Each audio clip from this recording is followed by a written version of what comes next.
안녕하세요. 반갑습니다. IT의 답을 터득하다 아답터 채널의 민기술사입니다. 오늘 시간은 벌써 5번째 시간이네요. 회귀와 손실함수에 대해서 다뤄보도록 하겠습니다. 특히 오늘 배우는 과정은 머신러닝에서 단순히 회귀에서만 쓰이는 게 아니라요. 이 이론들이 기초가 돼서 뒤에 딥러닝에서도 오늘 배우는 이론들이 다 적용되는 중요한 곳이니까 반드시 학습을 제대로 하셔가지고 딥러닝에서는 잘 이해할 수 있도록 열심히 하시길 부탁드릴게요. 자, 저희 지금 어디 하고 있어요? 지도학습 하고 있었죠. 지도학습에서 지난 시간에 분류했습니다. 그래서 오늘은 회귀를 해볼 거예요. 회귀의 종류에는요, 선형회귀가 있고요, 다항회귀가 있어요. 그래서 이 개념들에 대해서 배워보고, 그리고 추가로 로지스틱 회귀까지 오늘은 배워볼 겁니다. 로지스틱 회귀는요, 이름은 회귀라고 되어 있지만 분류에서 사용되는 회귀 모델이에요. 좀 특이하죠? 근데 왜 그렇게 사용되는지는 오늘 강의를 들으면 알게 되시게 될 겁니다. 자, 그러면 우선 회귀가 뭔지에 대해서부터 알아야겠죠. 회귀는 영어로 리그레션이라고 부르는데요. 회귀의 개념은요, 독립변수로 종속변수와 관계를 모델링하여 예측하는 기법. 이렇게 말하면은 무슨 말인지 모르겠잖아요. 자, 그래서 한번 머신러닝 파이프라인을 기준으로 해서 차근차근 단계를 밟아가면서 제가 사례를 하나 들어볼 테니까 전반적으로 한번 이해를 해봅시다. 지금은. 자, 제가 지금 유튜브 채널을 시작을 했잖아요. 근데 제가 궁금해요. 아, 구독자 수가 얼마나 되면은 수익이 얼마나 나올까? 라는 게 궁금합니다. 그래서 제가 다른 유튜버들한테 물어봤어요. 그래서 당신의 구독자는 얼마인데 지금 수익이 얼마예요? 라고 물어보니까 대답들이 왔어요. 대답들이 왔는데 그 중에는 이상값도 있을 거고요. 결손값도 있고 이러겠죠. 그래서 그런 것들을 다 수집하고 전처리까지 거쳤더니 어떻게 됐냐면은 이런 식의 데이터가 수집이 됐습니다. 자, 이런 식의 데이터가 수집이 됐으니까 일반화를 해보고 싶어요. 그래서 일반화를 해보고 싶어서 이 데이터들을 대표하는 직선을 하나 제가 그어봅니다. 이 직선을 그었더니 y는 1000x-2000이란 값이 도출이 됐어요. 구독자 한 명이 올라갈수록 1000원이 내가 수익이 생기고 초창기에 자본 유튜브 시작하려고 투자한 자본 때문에 2000원이 처음엔 빠지고 시작한다 라는 개념으로 이해를 할 수가 있죠. 이런 일반화된 선과 식을 찾는 과정이 회귀에서는 모델을 학습하는 과정입니다. 그래서 모델이 학습이 됐으니까 이제 예측을 해봐야겠죠. 제가 이 회귀 모델을 왜 학습을 했어요? 구독자 수에 대한 수익을 알기 위해서 예측해 보려고. 그래서 20명의 채널 수익은 얼마냐라고 궁금하니까 x에 20만 넣어주면 될 거 아니에요. 1000 곱하기 20 마이너스 2000 하면은 아, 나는 20명이 되면 18,000원 정도 수익이 얻겠네 라고 예측을 할 수가 있습니다. 여기서 회계에서 필요한 주요 용어들을 몇 가지 정리를 해볼게요. 요 x를 우리가 독립변수라고 부릅니다. 독립변수는요, 다른 변수에 영향을 받지 않는 변수고 예측하고자 하는 변수예요. 그리고 y를 종속변수라고 부릅니다. 그래서 종속변수는 독립변수의 영향으로 나타내는 변수, 예측이 되는 변수예요. 즉, x로 y를 예측하죠. 그렇죠? 그래서 이 관계에 있는 거예요. 독립변수와 종속변수는. 그리고 이렇게만 있는 게 아니죠. 모델에 지금. 얘랑 얘도 회귀에서의 구성 요소입니다. 그래서 얘를 뭐라고 부르냐면요. 우리는 파라미터라고 불러요. 그래서 파라미터는 뭐냐면요. 학습되는 변수예요. 제가 선을 찾아낼 때 구해지게 된 값들이에요. 그렇죠? 그래서 얘는 학습되는 변수입니다. 그러면 지금 개념에서 이 부분이 이해가 되시나요? 독립변수로 종속변수와 관계를 모델링하여 예측하는 기법. 즉 x와 y의 관계를 나타내는 게 바로 회귀가 되는 겁니다. 이제 개념이 이해가 되시죠? 자, 그럼 다시 돌아와서 예측까지 했으니까 이제 평가를 해봐야겠죠. 평가를 해야 되는데 이런 직선이 있고 이런 직선이 있어요. 자, 그럼 딱 봐도 이 빨간색 직선들은 모델 자체가 좋지 않죠. 그렇죠? 일반화될 수 없는 직선이에요. 데이터들을 대표할 수 없는 직선입니다. 이거를 우리가 좀 수학적으로 어떻게 하면 알 수 있을까요? 자, 이렇게 실제 데이터와 제가 예측한 선과의 거리, 이것을 우리가 오차라고 부릅니다. 이 오차는요, 예측값과 실제값의 차이예요. 그럼 이 오차를 최소화하는, 이 오차가 가장 적어지는 선이 바로 최적의 모델이 되겠죠. 그렇죠? 아까 같이 이런 선은 이 오차가 엄청나잖아요. 그렇죠? 이런 선은 그렇기 때문에 최적의 모델이 될 수가 없는 겁니다. 자, 그럼 이 오차를 최소화해서 평가하는 지표는 회계에서는 크게 두 가지가 있어요. 뭐가 있냐면요. 결정계수라고 부르는, R스퀘어라고 부르는 값이 있고요. 그리고 손실함수라는 값이 있습니다. 그리고 결정계수는요. 독립변수가 종속변수를 설명하는 정도로 나타내고 식은 이렇게 되어 있는데 결정계수 회귀 관점에서는 정말 중요한 평가 지표예요. 하지만 우리는 머신러닝을 하고 딥러닝을 할 거잖아요. 머신러닝과 딥러닝을 할 거면요. 결정계수보다는 지금 손실함수에 초점을 맞출 겁니다. 왜 그런지는 뒤에서 계속 배우면서 아시게 될 거예요. 그래서 손실함수는요. 이 오차들의 합을 나타내는 함수입니다. 오차의 합을 나타낸다는 거는 오차의 합이 가장 적을수록 최적의 모델이 되겠죠. 즉 손실함수가 최소화되어 있는지 평가를 할 필요가 있습니다. 자, 여기까지 사례를 통해서 쭉 훑어보니까 회귀는 결국 뭐예요? 어떤 일반성을 대표하는 선을 하나 찾고 그 선에 해당하는 식을 구하면 되는 겁니다. 자, 그러면 이제 회귀의 종류에 대해서 봐볼게요. 오늘 배울 종류 세 가지라고 그랬어요. 뭐라고 그랬죠? 선형회귀가 있고요. 다항회귀가 있고 로지스틱 회귀가 있습니다. 첫 번째로 선형회귀부터 봐볼게요. 선형회귀는 말 그대로 직선입니다. 직선. 직선으로 일반화를 할 수 있으면 이게 선형회귀예요. 그래서 수식은 이런 식으로 일반화되게 표현이 될 수 있겠죠. 1차 함수로 표현이 되는 거예요. 근데 우리가 일상생활에서 다루는 데이터는 이 x가 하나만 존재할까요? 즉 독립변수가 하나만 존재할까요? 아까 제가 구독자 수에 따라 수익을 예측을 했지만 수익에 예측되는 게 구독자 수만 있을까요? 아니죠. 뭐 동영상의 수도 있을 거고 그리고 광고 수, 동영상의 길이 이런 많은 것들이 연관이 돼서 수익을 결정할 거라고요.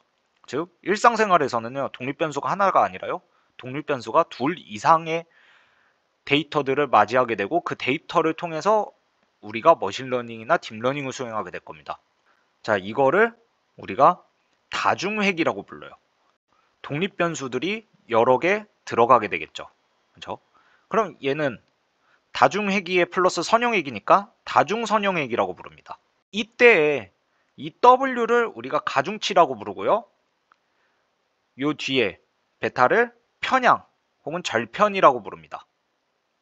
그래서 이 둘을 묶어서 아까 뭐라고 그랬어요? 파라미터라고 그랬죠. 즉 이 가중치와 편향은요. 학습이 되는 애예요. 학습이 돼서 값이 튀어나오는 애입니다. 그렇죠? 자, 근데 선형회귀를 할 때요. 네 가지 기본 과정이 있습니다. 이 네 가지를 만족해야지만 선형회귀로 모델을 학습할 수가 있다는 겁니다. 첫 번째 과정은요. 선형성, 그리고 두 번째 과정은 등분산성, 그 다음에 정규성, 그리고 마지막으로 독립성이 있습니다. 선형성은요. 종속변수와 독립변수는 선형관계입니다.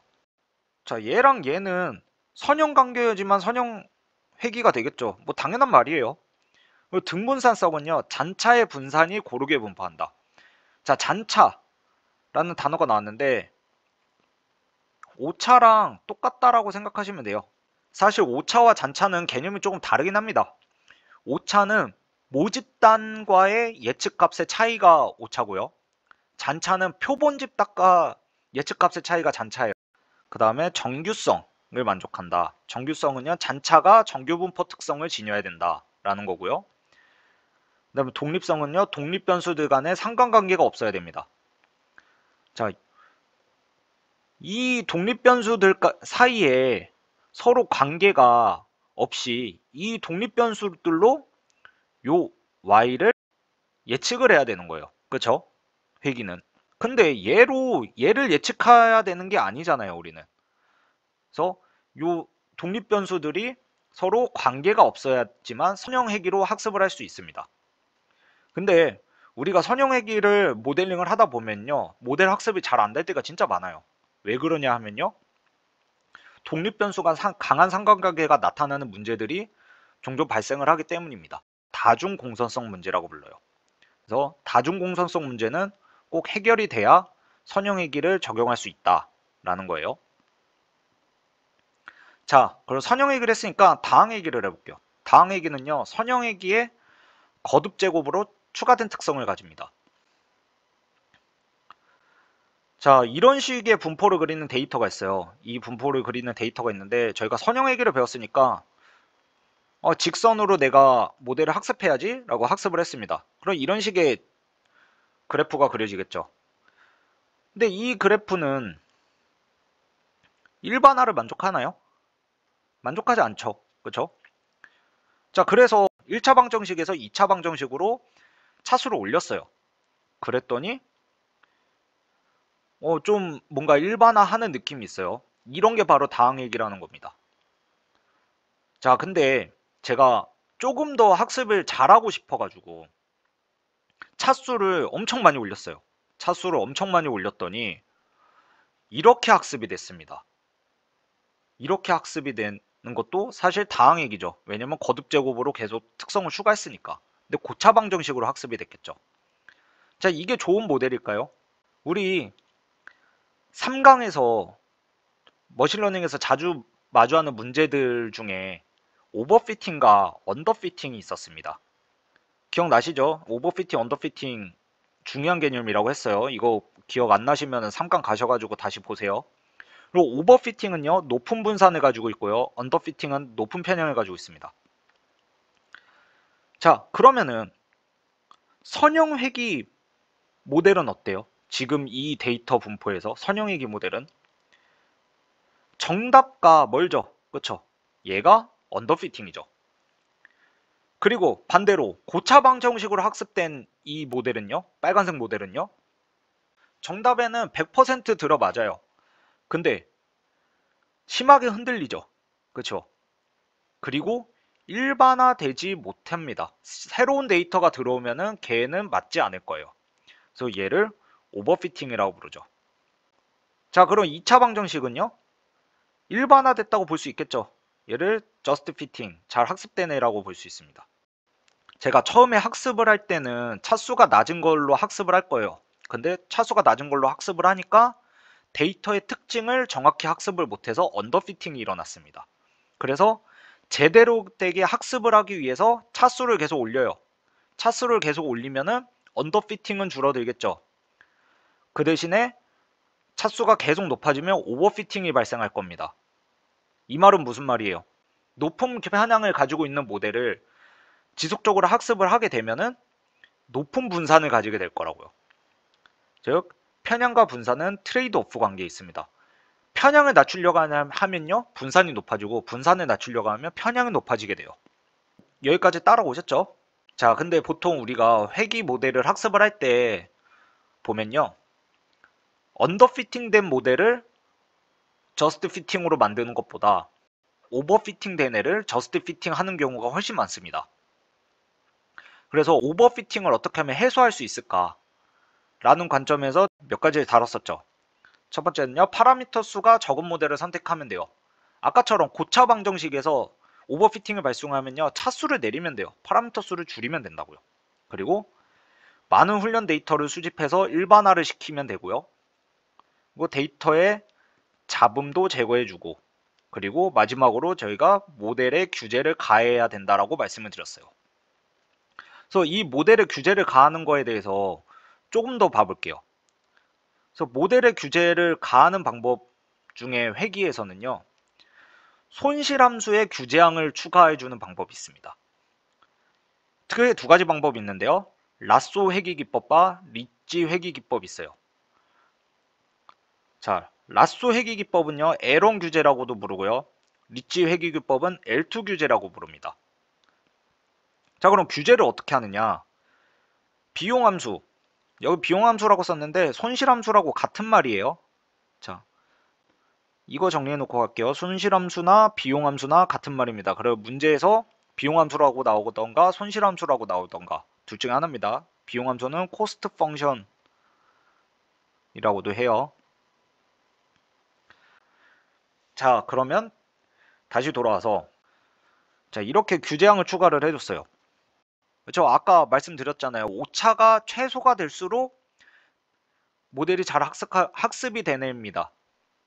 근데 비용함수가 극단적으로 학습이 돼서 오차가 0이에요. 얘가 0이 돼버렸어요. 그러면은 트레이닝 데이터에는 완벽하게 100% 학습됐지만 이게 일반화가 될 수 있을지 없을지 모른다고요. 그래서 너무 트레이닝 데이터에 100% 맞게 학습되게 하지 말고 오차가 좀 있도록 학습을 하자. 트레이닝 데이터에 너무 100% 맞게 학습되지 않도록 하자라고 해서 규제항을 추가를 해준 겁니다. 라쏘 회귀에서는 규제항이 이렇게 추가되고요. 리치 회귀에서는 제곱해서 2로 나눠준 항이 추가가 되는 겁니다. 자, 이거를 지난 시간에 배운 유클리디안 거리와 맨하탄 거리 관점에서 보면요. 얘는 맨하탄 거리에 기반을 두고 있고요. 얘는 유클리디안 거리에 기반을 두고 있습니다. 뭐 이 정도까지는 아실 필요 없을 것 같긴 한데 혹시 모르니까 정리하고 넘어가시면 좋을 것 같아요. 근데 모델을 규제를 갈 때 제가 지나가듯이 말한 게 있었어요. 하이퍼 파라미터를 조절해서 규제를 가한다고 했죠. 이 알파 값이요. 이 알파 값은요. 누가 정해주는 게 아니에요. 학습하는 여러분들이 정해주는 겁니다. 이 값을 0.1로 둘지 0.5로 둘지 뭐 0.001로 둘지 이런 것들은요. 누가 정해주는 게 아니라요. 여러분들이 정해야 되는 값입니다. 즉 이걸 뭐라고 그러냐면요. 알파는 사용자가 직접 결정해야 하는 하이퍼 파라미터입니다. 하이퍼 파라미터의 개념은 이 정도까지만 알고 계시고요. 다음 시간에 하이퍼 파라미터에 대해서 정말 제대로 정리를 해볼 거예요. 그래서 하이퍼 파라미터는 뭐라고요? 사용자가 직접 결정해야 되는 값이다. 정도까지만 알고 넘어갑시다. 자, 그래서 다음에까지 했고요. 그 다음에 로지스틱 회귀를 해볼 겁니다. 로지스틱 회귀의 기반은요. 시그모이드 함수로 학습을 하는 거예요. 시그모이드 함수는 이런 공식을 가지고 있습니다. 이런 공식을 가지고 있고요. 그래프를 그리면 이런 S자 모양의 그림이 나와요. 자, 특징을 보면요. x가 0보다 크면요. 시그모이드 값도 0.5보다 커집니다. 그리고 x가 0보다 작으면요. 시그모이드 값은 0.5보다 작아요. 그렇죠? x는 0보다 크면 0.5보다 크고 x가 0보다 작으면 0.5보다 작죠. 그리고 S자 모양을 그리는 함수예요. S자 모양을 그리는 함수고 자, 그리고 0과 1 사이 값을 무조건 출력합니다. x 값이 마이너스 무한대나 무한대 어디의 값을 아무리 크거나 아무리 작아도 0과 1 사이를 벗어날 수가 없어요. 이 그래프는. 자, 근데 최초에 제가 뭐라고 그랬어요? 초반에 로지스트 회귀는 분류해서 사용한다고 했습니다. 그렇죠? 선이에요. 대표하는 선이니까 이거는 회귀인데 왜 분류해서 사용을 할까? 한번 사례를 들어볼게요. 자, 성적으로 상위권과 중위권을 분류를 하는 이런 모델을 내가 만들고 싶습니다. 일단은 정결을 수행을 하면은 평균이랑 표준 편차를 각각 구해주고요. 이거를 대입을 하면 이렇게 정교화가 될 겁니다. 그래서 이것을 로지스틱 회귀를 이제 적용을 해서 학습을 하게 되면요. 어때요? A, B는 0보다 크죠. 그러니까 0보다 큰 애들을 상위권이라고 분류를 합니다. 0보다 큰 애들을요. 클래스 A로 분류를 해요. 0보다 크면요. 시그모이드 값이요. 0.5보다 커져. 0.5보다 크다는 거는요. 상위권일 확률이 50%가 넘는다는 겁니다. 이렇게 해석하시면 돼요. 상위권일 확률이 50%가 넘는다. 그럼 C랑 D는요? 0보다 작죠. 0보다 작으니까 얘네는 클래스 B 하위권으로 분류를 하고요. 얘네는 상위권일 확률이 0.5보다 아래니까 얘네는 하위권이야 라고 할 수가 있습니다. 그래서 이 사례가 너무 간단해 보이지만 많은 것을 내포하고 있어요. 지금 여러분들이 머신러닝이나 딥러닝으로 학습할 애들은요, 이런 간단한 사례가 아니라 정말 무궁무진하게 많은 데이터를 가지고 복잡하고 모든 게 많이 연결돼 있고 내가 눈으로 봐도 이해할 수 없을 정도의 데이터들을 가지고 여러분들이 학습을 해서 분류 모형을 사용을 할 때가 있을 거라고요. 그때 우리가 데이터를 수집을 하고 나서 전처리 과정을 거치고 로지스틱 회계를 적용을 하면은 이런 식으로 분류에 적용할 수 있다 라는 겁니다. 그거를 머릿속에 넣고 계시면 돼요. 그래서 로지스틱 회계는 이런 프로세스이기 때문에 분류 모델에서 쓸 수 있다는 거를 여러분들이 인식을 하셔야 됩니다. 이해가 되시죠? 자, 그럼 시그모이드 함수를 어떻게 이런 수식이 나왔는지 한번 구해 볼게요. 그래서 이 시그모이드 함수는 요 회계에서만 쓰일 게 아니라요. 나중에 딥러닝에서도 활성함수에서 적용할 때 많이 쓰이는 애기 때문에 정말 중요해서 그런지 유도 과정까지 다 물어보곤 합니다. 그래서 유도 과정까지 한번 알고 넘어가도록 할게요. 오즈 레이쇼라는 게 있습니다. 오즈 레이쇼는요.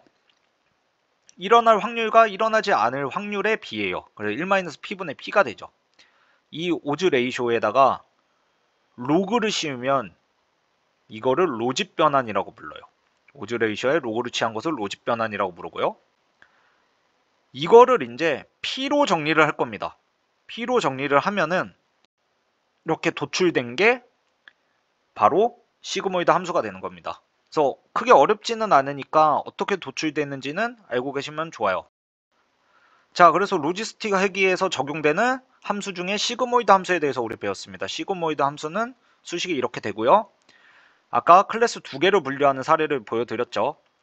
그래서 얘는 0과 1 사이의 확률이 나옵니다. 그래서 0.5 기준으로 50% 이상이면은 클래스 A로 분류하고 50% 미만이면 클래스 B로 분류한다 라고 했어요. 근데 우리가 클래스를 두 개만 분류하는 사례만 있지는 않을 거예요. 그래서 얘를 일반화시키면요. 소프트맥스 함수라는 게 있습니다. 일반화시키면 이 소프트맥스 함수는요. 이런 수식을 가져요. 그래서 얘는 클래스 두 개가 아니라 여러 클래스, 다중 클래스로 분류합니다. 그래서 그때 나오는 값은요. 0에서 1 사이의 확률이 똑같이 나오는데 얘는 확률 총합이 1이 돼요. 또 사례를 제가 들어볼게요. 주어진 이미지를 고양이, 강아지, 닭 중에서 하나로 분류하고자 합니다. 그래서 고양이 이미지가 들어왔네요. 근데 내가 이게 고양이인지 강아지인지 닭인지 구분하기 위해서 특징 일치 개수를 한번 셌습니다. 특징 일치 개수라는 거는요. 얘가 고양이랑은 닮은 점이 귀가 두 개고 뭐 눈도 있고 꼬리도 있고 털도 있고 그래서 이 이미지가 고양이랑 같은 특징을 갖는 게 한 30개 정도 돼. 그리고 강아지랑은 한 특징이 15개 정도 내가 찾았어. 그리고 닭이랑은 한 3개 정도 특징이 같은 것 같아 라고 해서 찾았습니다. 자, 이렇게 찾은 애를요 소프트맥스 함수를 쓰게 되면은 어떻게 되냐면은 0.7, 0.2, 0.1로 바뀝니다. 이게 뭐냐면요. 고양이일 확률이 70%고 강아지일 확률이 20%고 닭일 확률이 10%야 라는 거예요. 그러면 여기서 그럼 이 이미지는 고양이야 라고 얘기를 할 수 있겠죠. 그래서 이런 식으로 소프트맥스 함수도 마찬가지로 시그모이드 함수에서 썼던 그 클래스 분류의 가정을 다중 여러 개의 클래스에 적용을 할 때 이런 소프트맥스 함수를 적용을 할 수 있다는 겁니다. 자, 그리고 마지막으로는요. 손실함수에 대해서 이제 또 한번 봐볼게요. 손실함수는 아까 뭐라고 그랬어요? 오차들의 합이라고 그랬어요. 그쵸? 그래서 이런 직선의 모델이 있는데 이 직선하고는요. 실제값과 예측값의 차이가 있죠. 얘가 오차라고 했습니다. 그래서 나머지들도 오차가 다 있겠죠. 이 오차들의 합을 나타내는 게 손실함수라고 했어요.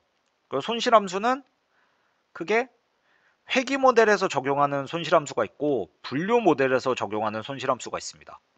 가장 많이 쓰이는 대표적인 것만 보면요. 민 스퀘어 에러가 있고요. 민 앱솔루트 에러가 있고 민 스퀘어 에러에 루트 씌운 게 있습니다. 자, 그럼 오차들의 합이라고 했는데 합은 합인데 뭐 했어요? 합은 합인데 제곱을 취하거나 절대값을 취했어요. 그쵸? 왜 제곱을 취하거나 절대값을 취할까요? 자, 다시 요 그래프로 돌아와서 실제값이 예측값보다 위에 있는 요 위쪽 애들은요. 오차가 플러스가 나올 거예요. 근데 요 아래쪽은요. 오차가 마이너스가 나오겠죠. 실제값보다 예측값이 더 크니까. 그럼 이거를 단순히 더하기만 하면은 서로 상쇄가 될 거라고요. 서로 상쇄가 될 거예요. 그렇기 때문에 제곱이나 절대값을 해줌으로써 이 상쇄를 없애주는 겁니다. 이해가 되시죠? 그럼 분류에서의 비용함수는 뭐가 있냐면 크로스 엔트로피라는 비용함수가 있고요. 포칼 로스가 있습니다. 그래서 얘네는요. 로지스틱 회귀 같은 분류에서 쓰이는 비용함수예요. 그리고 포칼 로스는 크로스 엔트로피를 조금 더 보강한 것으로 제가 클래스 불균형 얘기도 했었어요. 그래서 이 클래스 불균형 문제를 해소를 시켜줘요. 클래스 불균형 문제를 해소시켜줍니다.